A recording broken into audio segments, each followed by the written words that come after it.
മമ്മൂട്ടിയുടെ മുഖത്ത് നോക്കി ശ്രീനിവാസൻ പറഞ്ഞത്. മമ്മൂട്ടിയുടെ മുഖത്ത് നോക്കി ശ്രീനിവാസൻ പറഞ്ഞത്.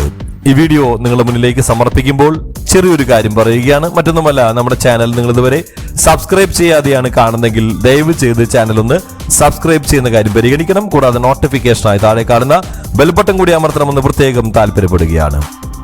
മമ്മൂട്ടിയുടെ മുഖത്ത് നോക്കി ശ്രീനിവാസൻ പറഞ്ഞത്. നിങ്ങൾ എന്റെ കല്യാണത്തിന് വരരുത്. പണം നൽകിയ മമ്മൂട്ടി എന്ന തന്റെ സുഹൃത്തിന്റെ മുഖത്ത് നോക്കി ശ്രീനിവാസൻ അങ്ങനെ പറഞ്ഞത്. അതാണ് ഇന്നത്തെ നമ്മുടെ പ്രധാന വിഷയം. അക്കാലത്ത് വാടക വീട്ടിലാണ് താമസിക്കുന്നത്. വീടും പറമ്പുമെല്ലാം ജപ്തി ചെയ്തു പോയ സമയമാണ്. ശ്രീനിവാസൻ പറഞ്ഞു തുടങ്ങുകയാണ്. മലയാളികൾക്ക് ഏറെ പ്രിയപ്പെട്ട നടനും തിരക്കഥാകൃത്തുമാണ് ശ്രീനിവാസൻ.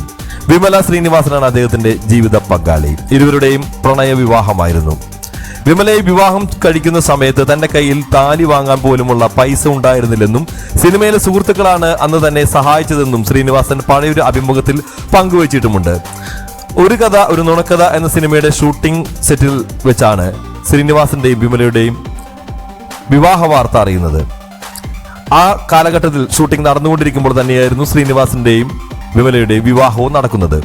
ഇന്നസെന്റും ഡേവിസ് കാറ്റ്സ്പിള്ളിയും ചേർന്നാണ് സിനിമ നിർമ്മിച്ചിരുന്നത്. തിരക്കഥ എഴുതിയത് ശ്രീനിവാസനും ഇന്നസെന്റും ചേർന്നാണ്. പ്രതിഫലം തരാൻ പോലും പൈസയില്ലാത്ത സമയമായിരുന്നു അതെന്ന് ശ്രീനിവാസൻ ഓർക്കുന്നു. താൻ നാട്ടിലേക്ക് പോവുകയാണെന്നും രജിസ്റ്റർ വിവാഹം നടത്തുമെന്നും ശ്രീനിവാസൻ ഇന്നസെന്റിനോട് പറഞ്ഞു. ഇന്നസെന്റിന്റെ കയ്യിൽ പണമില്ലാത്ത സമയമാണ്. അതുകൊണ്ട് തന്നെ ശ്രീനിവാസൻ കല്യാണം നടത്താൻ ആവശ്യമായ പണമൊന്നും ചോദിച്ചില്ല. എങ്കിലും വീട്ടിലേക്ക് പോകുമ്പോൾ ഇന്നസെന്റ് കുറച്ച് പണം ശ്രീനിവാസന്റെ കയ്യിൽ കൊടുത്തു. പോയി കല്യാണം കഴിച്ചു വാ എന്ന് ഇന്നസെന്റ് പറഞ്ഞു. കയ്യിൽ പണമൊന്നും ഇല്ലായിരുന്നല്ലോ എന്ന് ശ്രീനി ഇന്നസെന്റിനോട് ചോദിച്ചു. ഭാര്യ ആലിസിന്റെ 2 വള വിറ്റ് കിട്ടിയ കാശാണ് ഇതെന്നും കല്യാണം ഭംഗിയായി നടക്കട്ടെ എന്നും ഇന്നസെന്റ് തന്നോട് പറയുകയായിരുന്നെന്ന് ശ്രീനിവാസൻ ഓർത്തെടുക്കുകയായിരുന്നു. അക്കാലത്ത് വാടക വീട്ടിലാണ് താമസിക്കുന്നത്. വീണ്ടും പറമ്പുമെല്ലാം ജപ്തി ചെയ്തു പോയ സമയമാണ്. ബന്ധുക്കളെയെല്ലാം വിളിച്ച് വിവാഹം കഴിക്കാൻ പോവുകയാണെന്നും ആരും വരരുതെന്നും താൻ പറഞ്ഞിരുന്നതായി ശ്രീനിവാസൻ ഓർക്കുന്നു. വിവാഹത്തിന് സ്വർണത്തിന്റെ താലി കെട്ടണമെന്ന് ശ്രീനിവാസന്റെ അമ്മയ്ക്ക് നിർബന്ധമായിരുന്നു. എന്നാൽ കയ്യിൽ പണമില്ല എന്ന് പറഞ്ഞ് ശ്രീനിവാസൻ ഒഴിഞ്ഞു മാറി.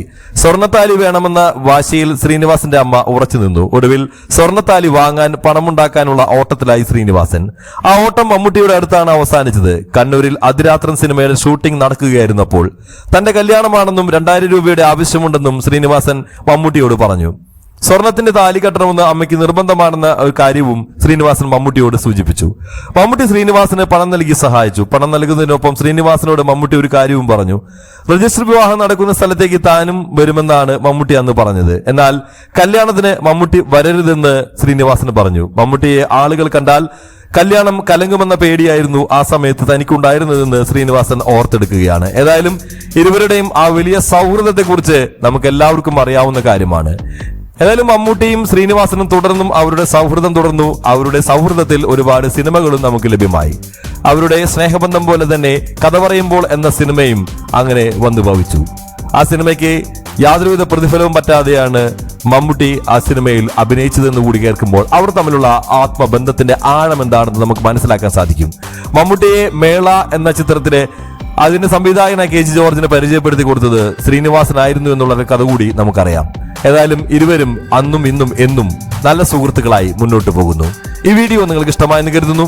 വീഡിയോയെ കുറിച്ചുള്ള നിങ്ങളുടെ അഭിപ്രായങ്ങൾ താഴെ കാണുന്ന കമന്റ് ബോക്സിൽ ദയവ് ചെയ്ത് രേഖപ്പെടുത്തുക. മറ്റൊരു വീഡിയോയുമായി നമുക്ക് വീണ്ടും കാണാം. അതുവരെ എല്ലാവർക്കും ബൈ ബൈ.